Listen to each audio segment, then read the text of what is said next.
40%, most of us. You know, because we're half in and half out. And it's not surprising, because life is difficult. It's like, well, what if you were 90% in?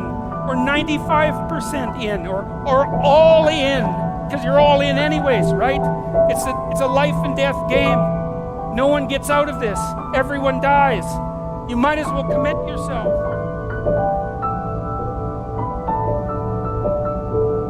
But people don't do that. They don't sit down and think, all right, let's figure it out. You've got a life. It's hard, obviously. It's like 3 years from now, you can have what you need.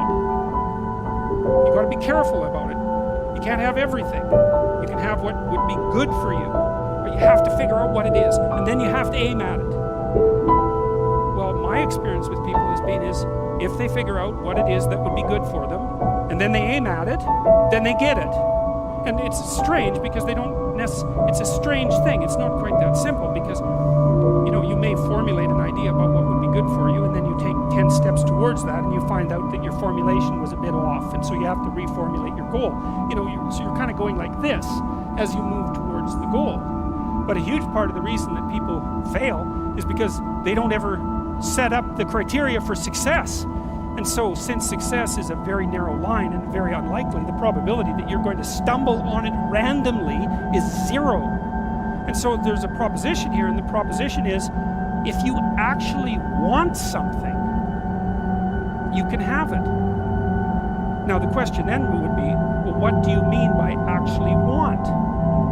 And the answer is that you reorient your life in every possible way to make the probability that that will occur as certain as possible. And that's a sacrificial idea, right? It's like, you don't get everything. Obviously. But maybe you can have what you need. And maybe all you have to do to get it is ask. But the asking isn't a whim or today's wish. It's like, you have to be deadly serious about it. You have to think, okay, like, I'm taking stock of myself. And if I was going to live properly in the world, and I was going to set myself up such that being would justify itself in my estimation, and I don't mean as a harsh judge, exactly what is it that I would aim at? And often people won't specify their goals too because they don't like to specify conditions for failure. So if you keep yourself all vague and foggy, which is real easy because that's just a matter of not doing as well, then you don't know when you fail. And people might say, well, I really don't want to know when I fail because that's painful. So I'll keep myself blind about when I fail. That's fine, except you'll fail all the time then. You just won't know it until you've failed so badly that you're done. And that can easily happen by the time you're 40. So I would recommend that you don't let that happen. So that's willful blindness, right? You could have known, but you chose not to. Okay, so once you get your goal structure set up, you think, okay, if I could have this life, looks like that might be worth living, despite the fact that it's going to be, you know, anxiety-provoking and threatening, and there's going to be some suffering and loss involved and all of that. Obviously, the goal is to have a vision for your life such that, all things considered, that justifies your effort.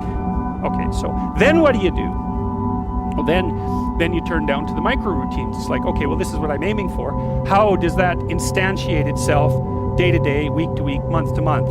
And that's where something like a schedule can be unbelievably useful. Google Calendar.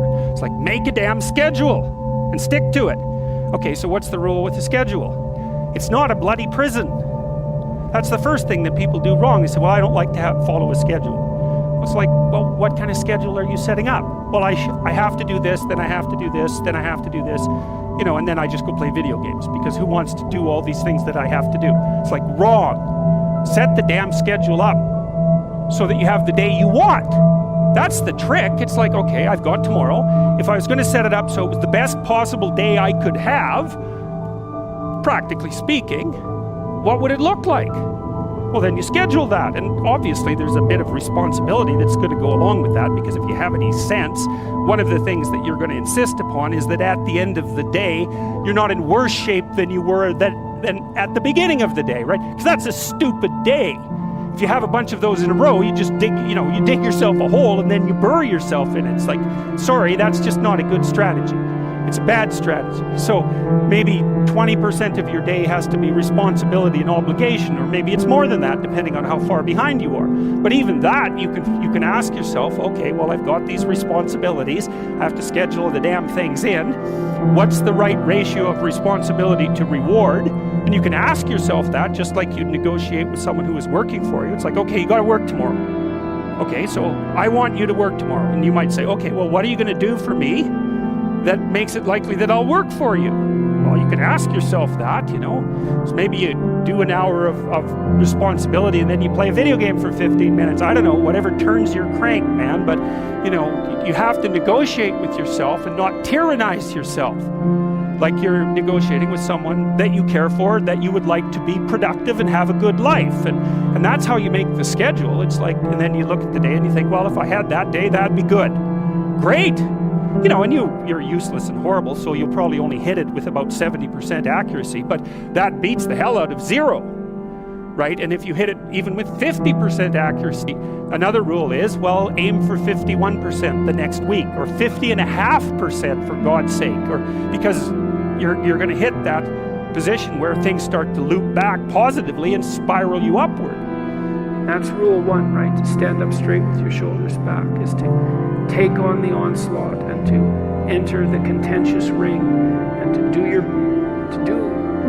more than your best, because your best isn't enough, because your best isn't as good as you could be. You have to push yourself past that, and that's, as far as I can tell, where you find what you need in life. You find the meaning that sustains you in life, and you find the patterns of action that redeem the world, both at the same time. I mean, life is a very difficult business. You know, it's fatal, and it's full of suffering, and it's full of betrayal and malevolence. There's nothing about it that's trivial. It's all profound. And in order to find your way through all of that capacity for hellish experience, let's say, you need to develop a relationship with something that's profound. And you can. You have that capacity. And so, what's the decision that you make? You know, you decide to believe. You know, it's a risk, an existential risk. It's an act of faith. You believe that the truth can set you free. You believe that people have an intrinsic divinity about their soul. You decide that you're going to live in that manner and that you're going to let everything about yourself that isn't worthy of that goal die.